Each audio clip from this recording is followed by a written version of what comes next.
আসসালামু আলাইকুম, কেমন আছেন সবাই? আশা করি ভালো আছেন। আজ পবিত্র রমজান মাসের 13তম রোজা। আর এই রোজা উপলক্ষে ঢাকা মহানগর উত্তর বিএনপির পক্ষ থেকে ইফতার ও দোয়া মাহফিলের আয়োজন করা হয়।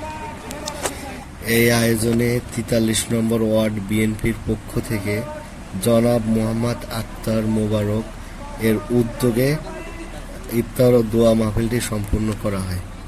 এই ইফতার ও দোয়া মাহফিলের উপলক্ষে প্রায় 4000 মানুষের জন্য ইফতার বিতরণ করা হয়। আল্লাহর অশেষ কৃপা এবং দোয়ায় ভালোভাবে ইফতার ও দোয়া মাহফিলটি সম্পূর্ণ করা হয়। আপনারা দেখতে পাচ্ছেন।